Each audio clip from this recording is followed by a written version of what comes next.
right, we're back with episode 2 of Promoter's Corner with Steve from Warrior Wrestling. How you doing today, Steve?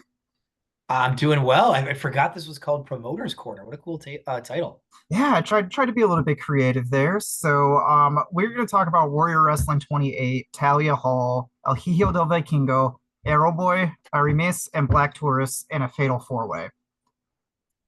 Like I'm excited just listing the names. That match did have that kind of feel. And it was so this took place at Talia Hall, which was just an awesome venue to run in. So how did you end up booking Talia Hall? Because it was definitely a different venue than anything that had been ran for a Warrior show prior.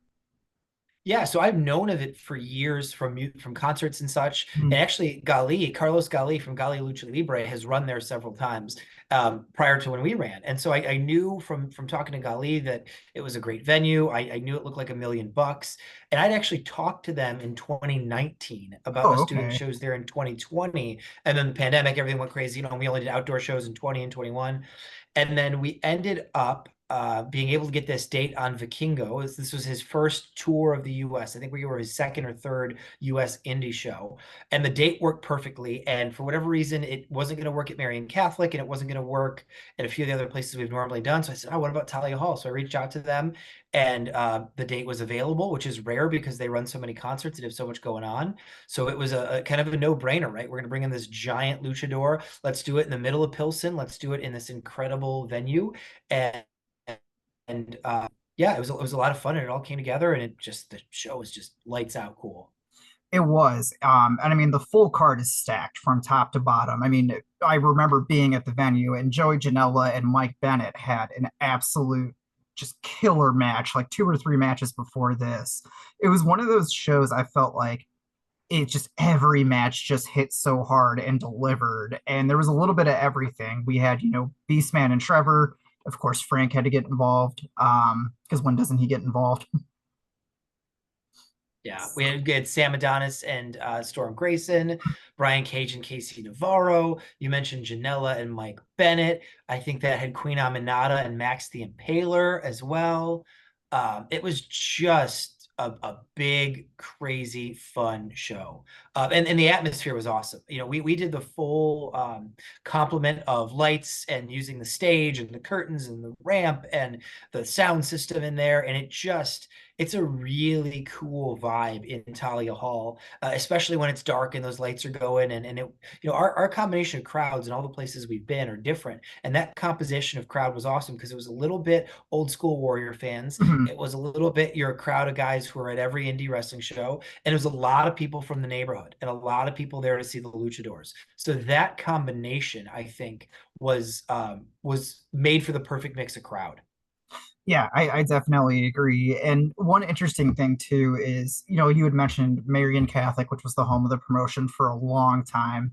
We talked in the last episode about running at the Tinley Park Convention Center, and Warrior has always kind of been associated as a Chicago indie. But this is the first show that Warrior promoted in a Chicago zip code, in an address with Chicago on it. So it was kind of cool to bring that home in a way. Actually, so real quick, it was the second What was the, because Warrior Wrestling 24, the day of Forbidden Door, we were right across the street from the United Center oh my God, you're right. at I Malcolm X. Yeah.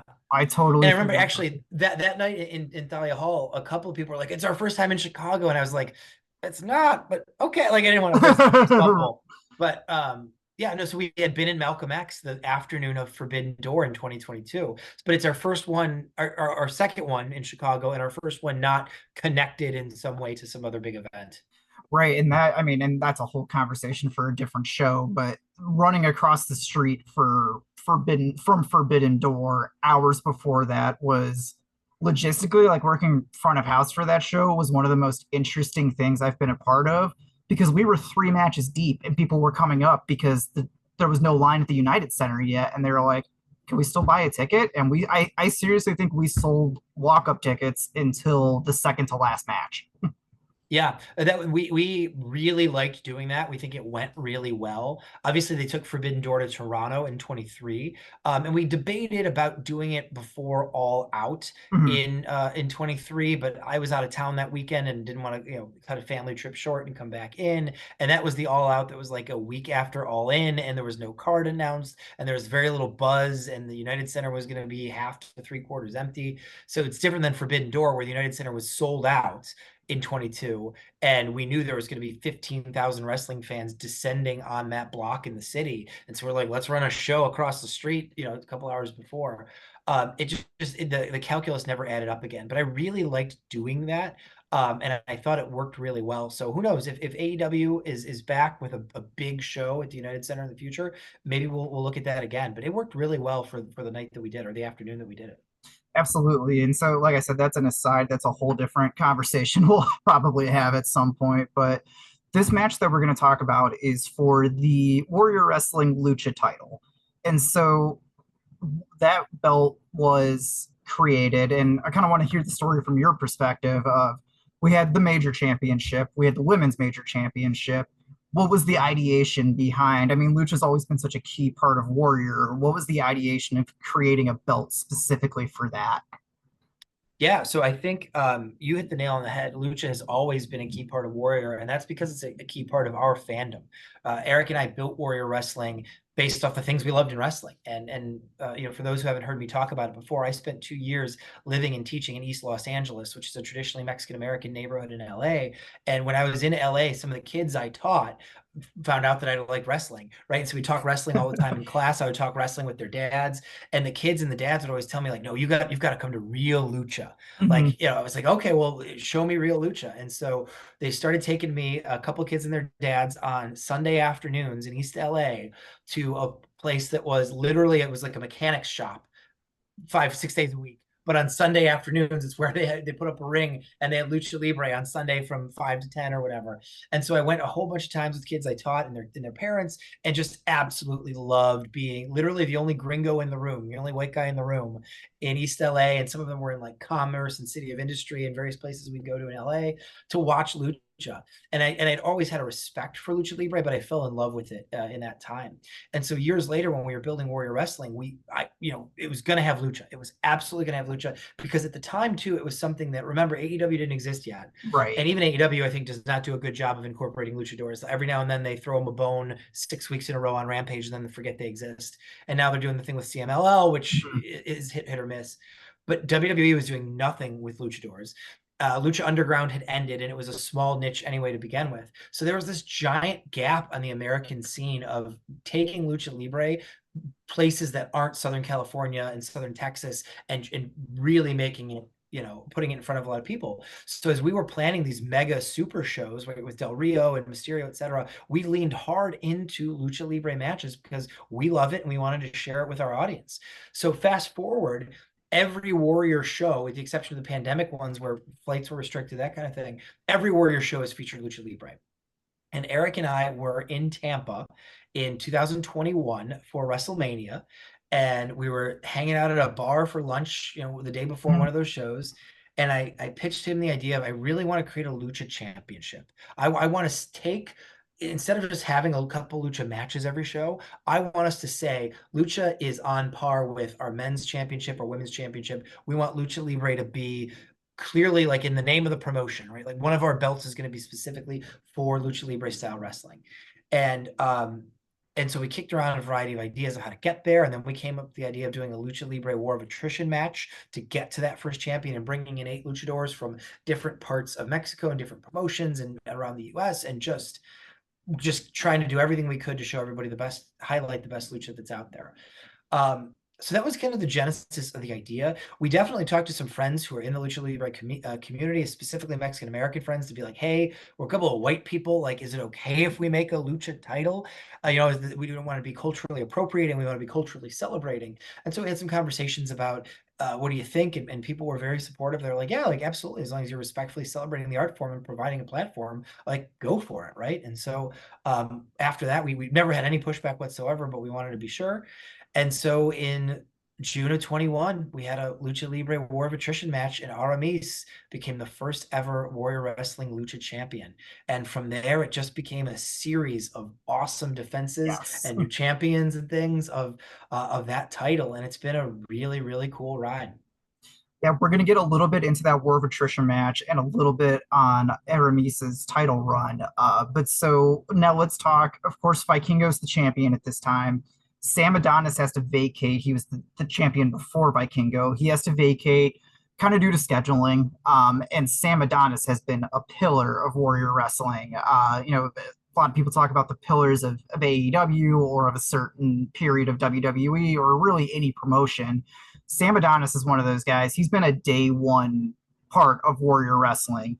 And so he had to vacate the championship after a pretty awesome title run. And I know we love Sam, and just let's talk a little bit about that title run he had before he ends up vacating and Vikingo takes the mantle.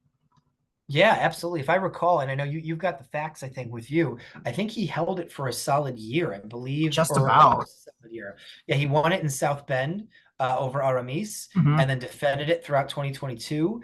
And then it was January of 23. He was supposed to defend it against Vikingo, but unfortunately, like you said, scheduling, I think he had a AAA event come up in Mexico and had to pull out. And so he vacated the title, and it was up for grabs with Flamita, Horace, and Vikingo in South Bend. And that was Vikingo's first match with us, and I think again his second or third in the U.S. And the match just absolutely destroyed the South Bend Yes. Bendix Arena. I mean, it was just awesome, out of the charts. Vikingo did a running flying sky twister off a brick wall. It was absolutely insane, and yeah, and he became the champ. And so Yeah, and it was you talk about that South Bend match where Vikingo won. I have a video on my phone still of I think it was right after he hit that diving move you were talking about. I was standing at the top of the concourse, kind of where you enter, and I just took like a panoramic video of the crowd just losing their mind. We almost sold that show out with walk-ups. I mean, we were selling standing room only, and I think a big part of that was that main event was Vikingo at that point was not doing a lot of US indie dates. And so to see him in a venue like that and like Talia Hall was just a spectacle.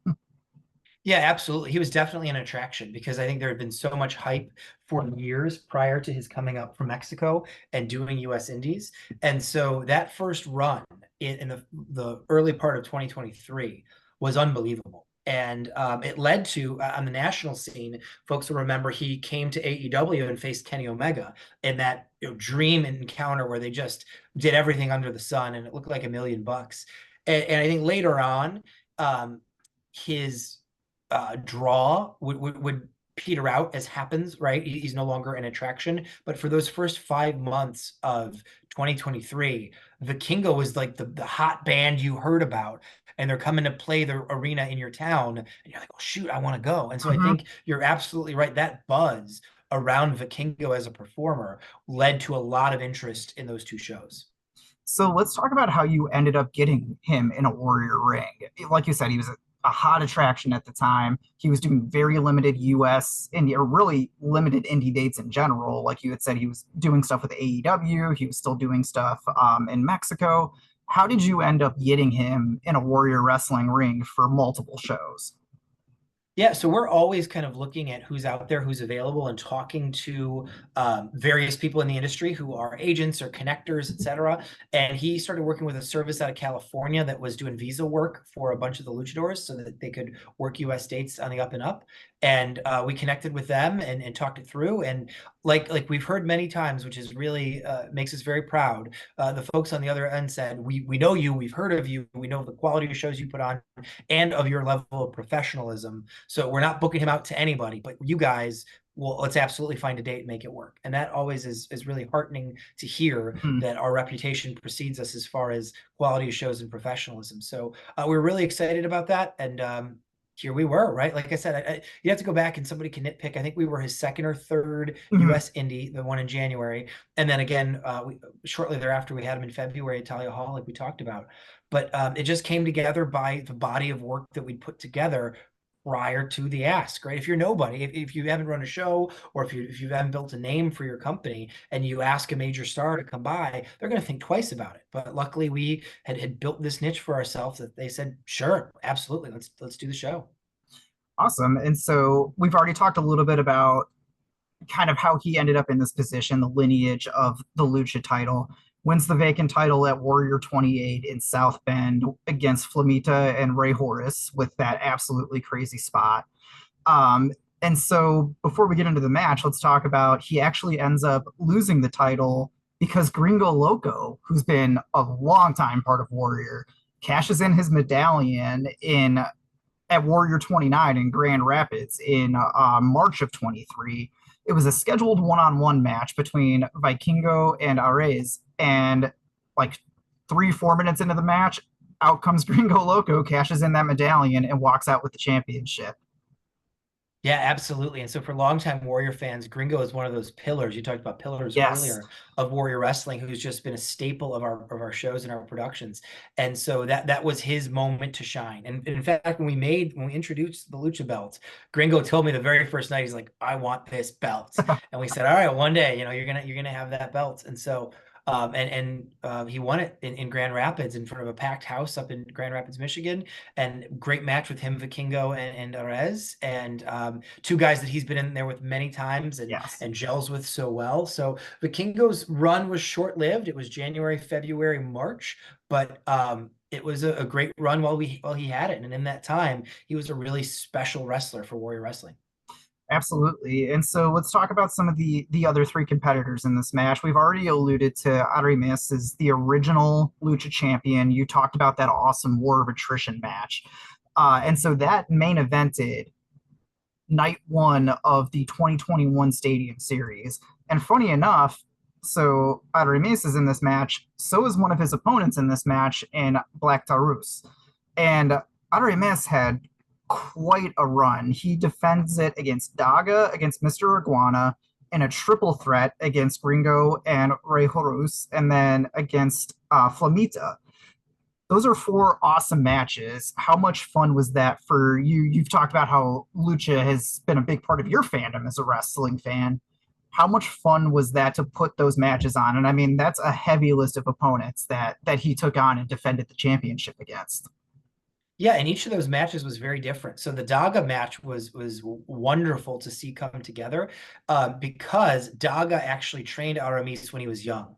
And we Oh, did a whole lead up to that match with videos and promotional things, interviewing the two of them, showing a picture of like a 12-year-old Aramis in his mask, that would become his professional mask, with Daga as they would just finish training one day. And it's funny because Daga and Aramis were on Warrior 8 together, which was in February of 2020. And Daga told me the whole story backstage then. He's like, hey, come here, I want to tell you this. And he was telling Eric and I about how happy he was because we were one of Aramis's first, after PWG and maybe one or two others, we were on his first indie dates again in the US in February of 20. And Daga was telling us backstage, I trained him. I'm so proud of him, so happy for him.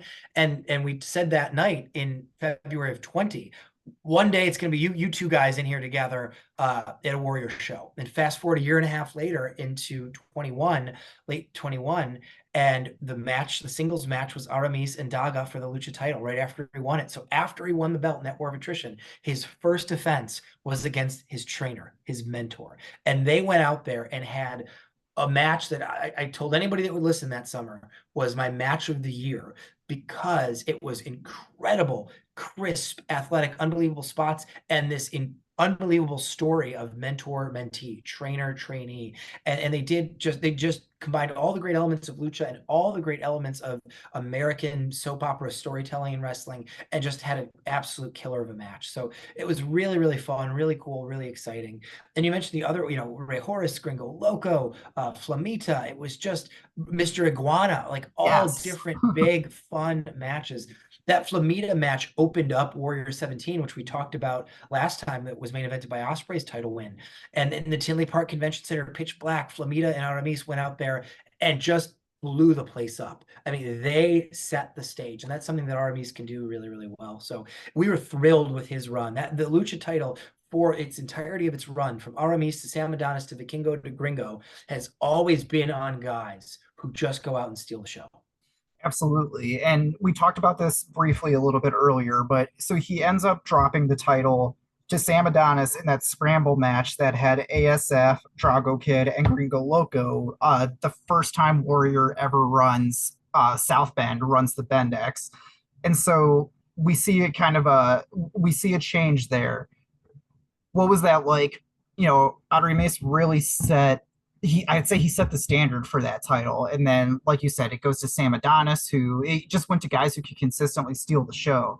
So that must have been kind of fun for you to see a passing of the torch in a way. Yeah, absolutely. Right. So that was Sam's first title in Warrior Wrestling as well. We talked about Gringo getting his flowers. So that was Sam Adonis's first title in Warrior Wrestling. And he had ended this introductory reign from Aramis and in grand fashion in a really fun match. And we opened up our first time in South Bend, your first match, major title change, right? And so we want to open up with something exciting and leave them wanting more. And Sam, again, is another one of those guys who just delivered every time out. And we were so thrilled for him to be champion of Warrior Wrestling. And taking it back to Talia Hall, kind of a fun fact with Aramis, he did two matches that day because before he came to Talia, he wrestled for BLP, Black Label Pro, at their Love Stinks show earlier in that day, as did Trevor Outlaw, Carlos Romo, and Joey Janela. They all pulled double duty that day, and I think that just goes to show how willing all of those guys are to go out there and do what they do. Yeah, absolutely. Right. They love to wrestle. They want to wrestle. We actually coordinated with them so that they could do both of those shows because we wanted Black Label to be able to have everybody they wanted access to and have a successful show out in Crown Point. So it worked pretty well. And so let's talk about the other two competitors in this match. So we have Aeroboy, who makes his Warrior debut here. And so going back to what you said earlier about being a huge fan of Lucha and kind of always scouting, how did he first hit your and Eric's radar, and how did you end up getting him over to Talia Hall? Like a lot of the talent that come into Warrior, he was recommended to us. I think Ringo Loco had mentioned him a couple of times. Carlos from Gali had mentioned him a couple of times, and people had said he's great, he's great, and he'd reached out and shared some of his stuff. And we were really looking to round out the card with other guys that were known in Chicago, and Aeroboy had worked a lot in Chicago, and he also fit the style of what we were looking for. We were looking for in technical terms, Taurus was a super base, right? He's a big, Yes. strong guy with these flying luchadors can interact with, and we essentially wanted Taurus as King Kong and other luchadors as airplanes around King Kong, and that's what we got. And Aeroboy has the ability to fly off of that base very, very well, and also interact in incredible quickness with Vikingo and Aramis as well. So it was the exact structure of the match that we wanted. He was the guy that fit the spot that we had, and he came up and showed out. It reminds me, and we talked about this in the last episode when we talked about Osprey's title win, and we talked a lot about the Rascals because Trey was the champion going into that match. But the whole, swatting at airplanes, that was kind of the Brian Cage versus the three Rascals. Is here's this just incredibly athletic but sizable human, and three incredibly agile guys that can just fly all over the place, and like you said, just swatting airplanes. Like Yeah, and I think that is a recipe. As long as everybody in the match is excellent, it's a recipe for a phenomenal match. Sometimes you don't have to overthink it, right? Like if you're writing a big arena rock song, give me a cool sing-along chorus and a slamming guitar solo, a fun bridge, and then do the chorus twice and we're out, right? Like it doesn't have to be rocket science. And there are certain structures that work really well. And in my mind, that structure, that Brian Cage and the Rascals or Taurus and other luchador structure, where you have a combination of power with speed and flying, and then flying on flying, leads to nonstop, cool, fun action that gives the audience their money's worth. it's one of those, and it's cliche, but it's like don't blink or you might miss something ridiculous. Yeah, well, and that is, I think, that has always been our take on wrestling, is that it should be state-of-the-art athletic, unbelievable combination of Cirque du Soleil meets incredible characters. There is a time and a place for pound and ground wrestling. But for us, for our style, for Warriors style, that's few and far between. There are other promotions, other places that are 90% pound and ground wrestling, and maybe somebody will do a little bit of athletic stuff. For us, it's the athletic stuff. Like that is the base. It's the athletic performers doing incredible things that you as the audience go, we want your jaw to hit the floor because of the athleticism and the world-class talent of the performers. That's what we're going for.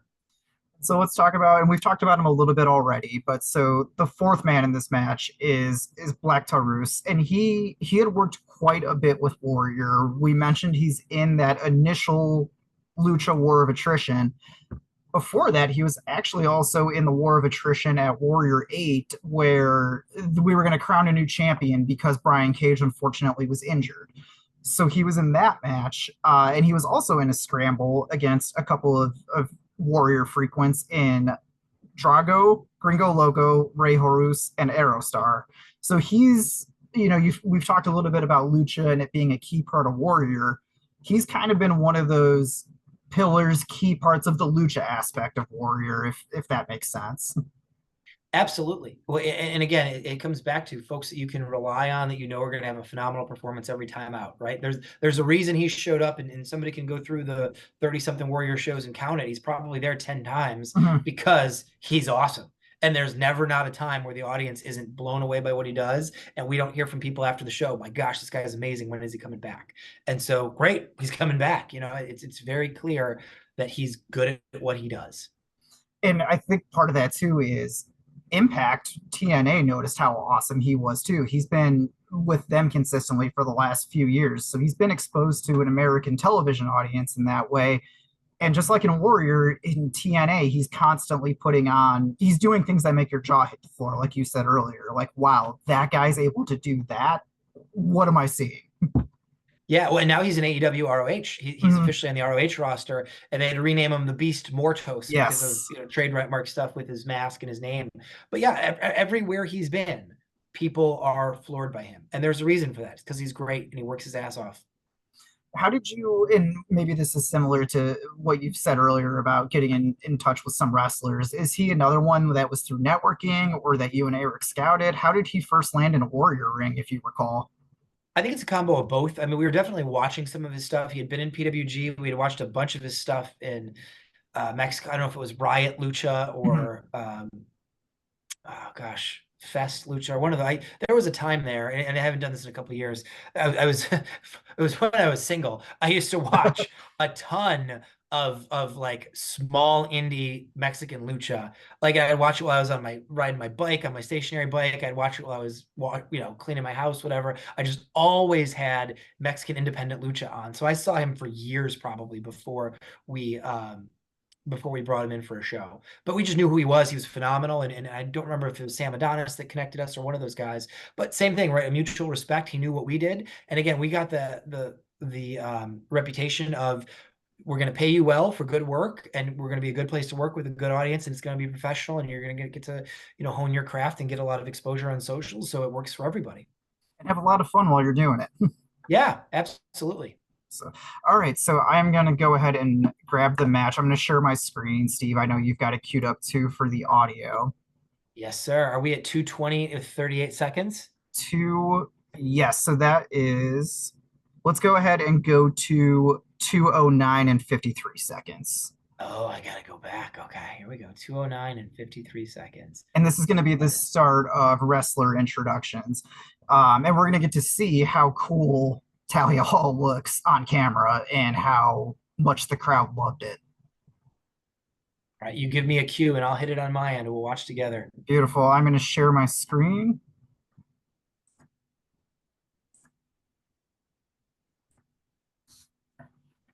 All right. I'm going to do a countdown. 3, 2, 1. We'll hit play. And like I said, if you're watching along, if you're just listening to the audio, 2:09:53 at the link in the description is where we're going to kick off. So, Steve, if you're ready, we'll go 3, 2, 1, and go. All right, so we start here. A couple of quick call outs. We have a couple of really good friends on the show on commentary in Rich Bucchini and Val Capone. Val's worn many of hats in Warrior, and we love having her do whatever she's doing. And then we have Kirby again as the ring announcer, Brandon Toll as the ref. And this is kind of unique in that, and we're going to see this come into play in this highlight clip. We're running with no barricade, so it is true crowd interaction. Was there any thoughts to that, to how it might change things when that decision was made? Yeah, so the decision was made because of the space. Truly, I mean, there's just not a lot of space in the Flora Italia Hall, similar to the Betnix Arena in South Bend.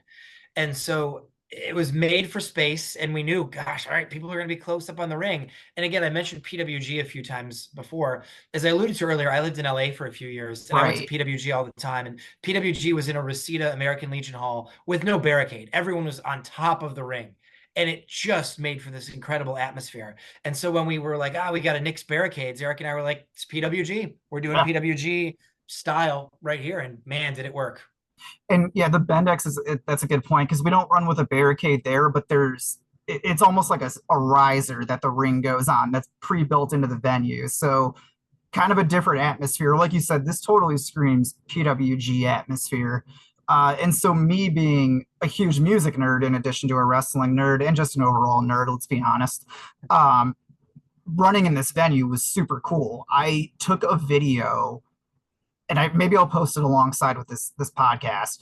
I took a video walking from the outside of the green room around up the stairs to just behind where it was before the curtain was up, but just to behind there.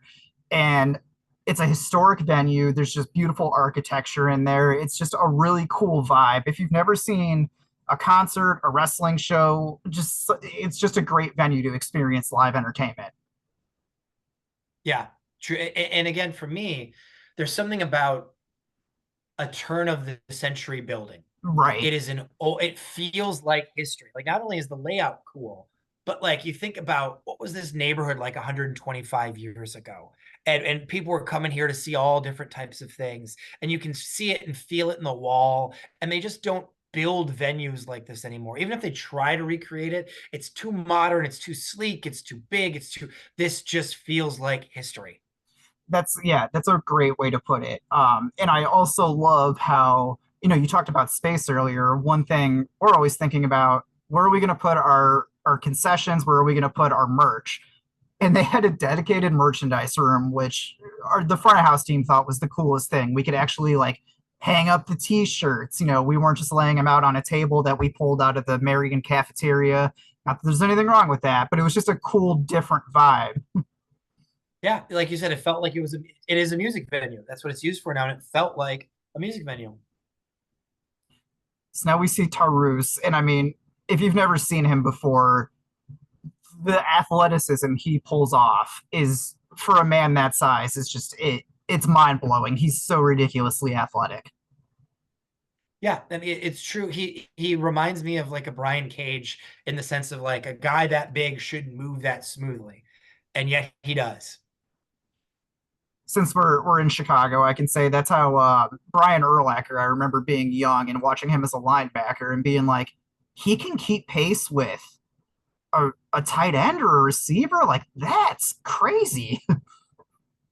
Yeah, it's rare you get a guy who's big, who's good in so many ways, right? It's the strength, it's the size, it's the speed, it's the crispness. That's the word I use all the time. The crispness of the way he pulls off moves. It's incredible.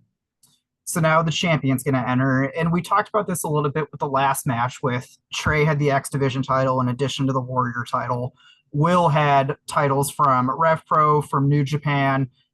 We see Vikingo come through the curtain here with the AAA Mega Championship, which must have just been, along with the Lucha title, which must have just been super cool to have him as a promoter to have that image of both of those belts over his shoulder or on his waist. Yeah, honestly, I've never thought about it in total. But if you think about it, the AAA Mega Championship has come through Warrior Wrestling. Mm-hmm. The Impact / TNA World Championship, The Ring of Honor World Championship has come through Warrior Wrestling. The X Division title has come through Warrior Wrestling. The NWA 10 pounds of gold has come through Warrior Wrestling. Like you could just go down the line of all the IWGP US Championship has come through. I mean, there's a bunch of missing, I'm sure. Go down the line and all of the historic major titles that were walked out down the ramp at a Warrior show. It's mind blowing. It's truly mind blowing. One of my favorite images is, and I have an autographed one back here somewhere, is that picture of Will walking out at the Tokyo Dome with the Warrior belt, the Rev Pro belt, and the New Japan belt.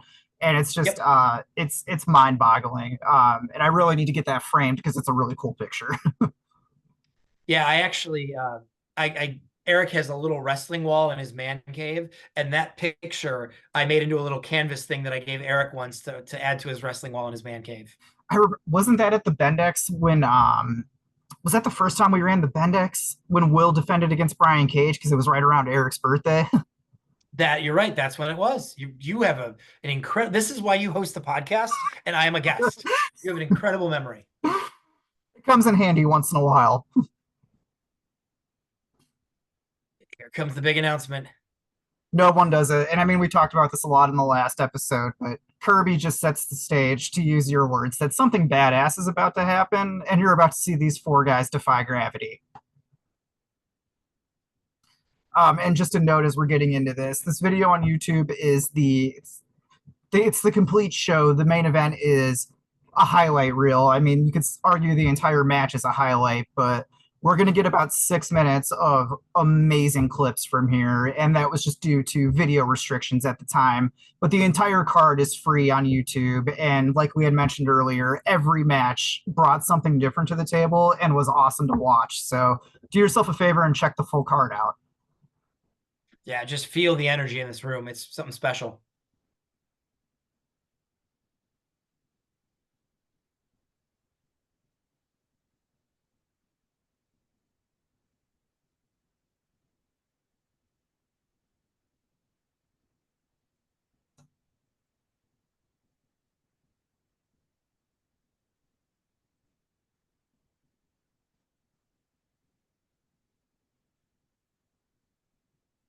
Original champion back in the ring, trying to win it back.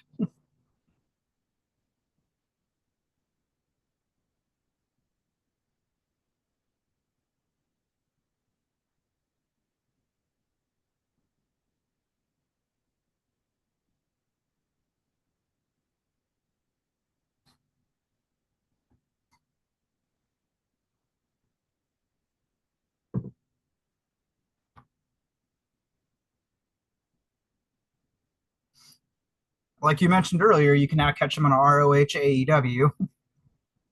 The Beast, Mortos. Crowd is very much behind him.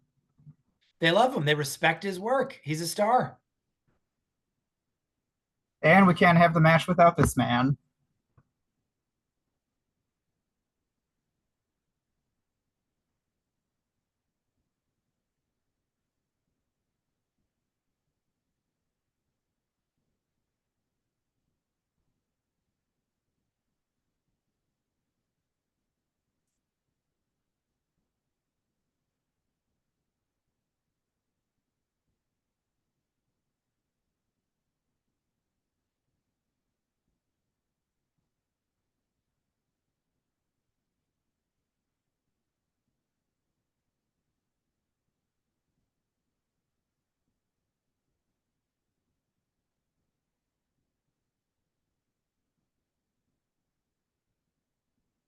And here we talked about the crowd interaction. I love that they're getting up on the apron, and before we even get a bell, they're showing respect. Oh, yeah, they are jacked, and they are not going to be disappointed over the next 16, 17 minutes, whatever it lasts. I watched most of this match from the timekeepers area, and it was cool to just absorb everything in the venue from there. Here we go.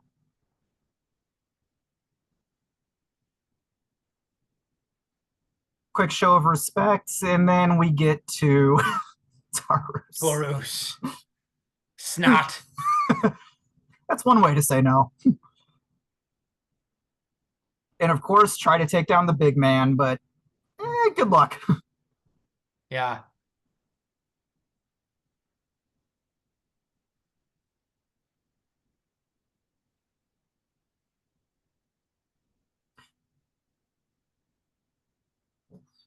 Here we And go. and one thing with Lucha, we know it for the speed, the agility, the crazy flips. I think the striking is a heavily underlooked at part of Lucha. Those strikes just look brutal. Absolutely. Well, and again, luchadors. So this is beginning to change in America. But for the most part, Americans might start training to be professional wrestlers when they're college age Mm-hmm. or in their early 20s, and they, spend 3 or 4 years training and having a few matches before they consider themselves big time pros and go out touring. In Mexico, a lot of these performers start training when they're 12, when Right. they're 10. And so you mentioned the strikes being crisp and looking excellent. Everything looks excellent because so many of these guys have been training for 15 years and they're only 25 years old, 27 years old. And they've reached a level of expertise that you can only get to through Malcolm Gladwell's legendary 10,000 hours of practice, right? Right. They've just, whether it's striking, the dive, look at the diving, the quick moves, the speed, the slams, they're just so good at what they do because they've done it a million times. And so we talked about crowd interaction. This is by far the most crowd interaction at a Warriors show. We've got guys diving into the second row.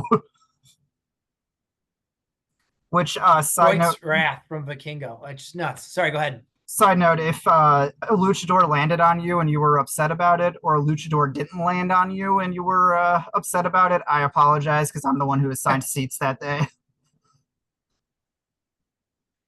Yeah, I don't think anybody was upset by the action that fell in their laps.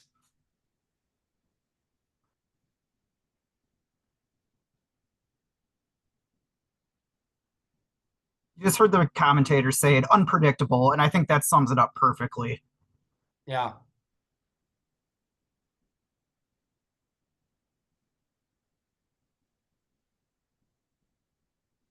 She's just so innovative. Aramis says,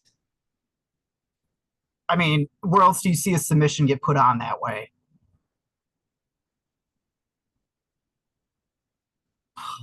Every time I see that move, it blows me away. yeah, it's incredible. There's the power we've talked about. Here's Aeroboy. Boom, flying through the air. Perfect. Dead center of the ring. Top rope arm drag. Never seen that before. And now, I mean, Gosh. corner to corner, Vikingo just flew. Yeah. Top rope gorilla press slam.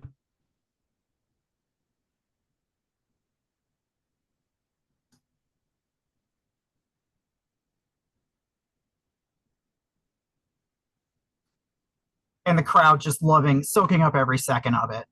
Yeah.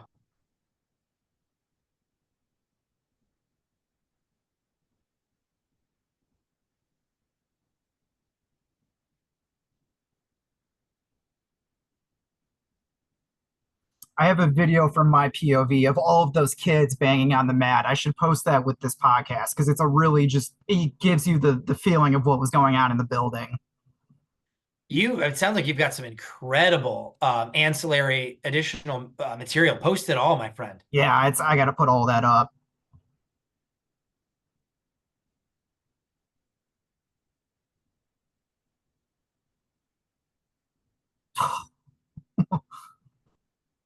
Misdirection, like you said, unpredictable is the key.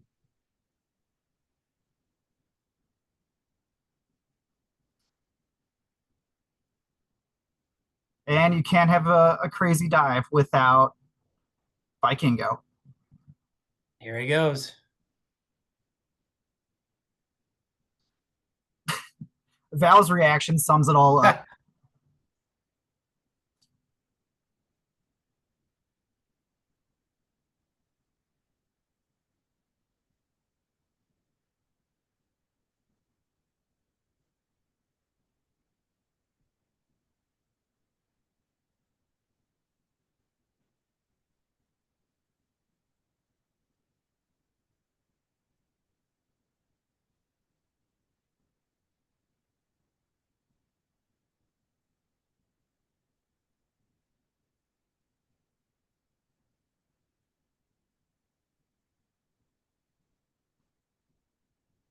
Here we go. Boom.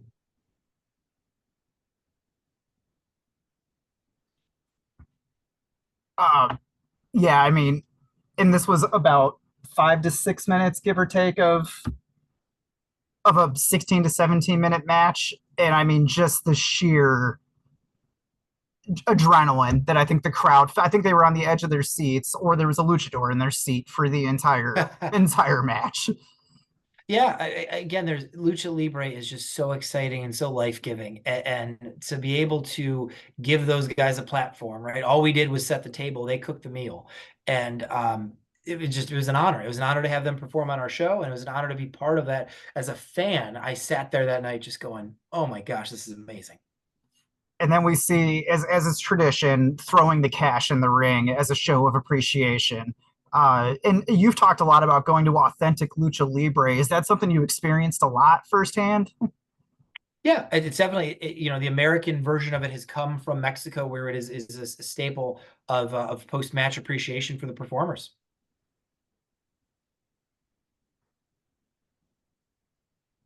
Yeah, what a cool scene. You got everybody up on the apron now.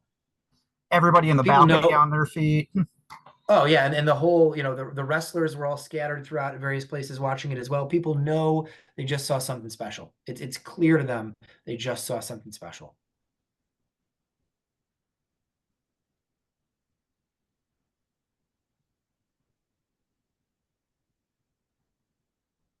And now even Taurus shows respect after saying not so much when that first bell rang. Even a monster has a heart. Yes.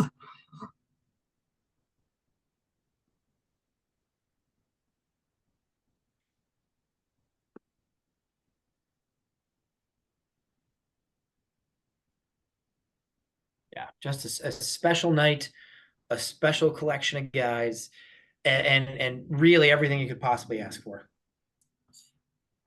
I have a couple of ancillary notes that, again, I mentioned earlier, just being a music nerd. And so, actually, the laptop I'm recording this on is what provided the entrance music for that night. And so, them running a DI box, tapping into the mixer, running it through the PA, and doing like a formal sound check. Small thing, but it made my music nerd heart very happy. Nice. And then I talked about the merchandise room earlier, and I vividly remember after it was probably right around this time when everyone's throwing money in the ring.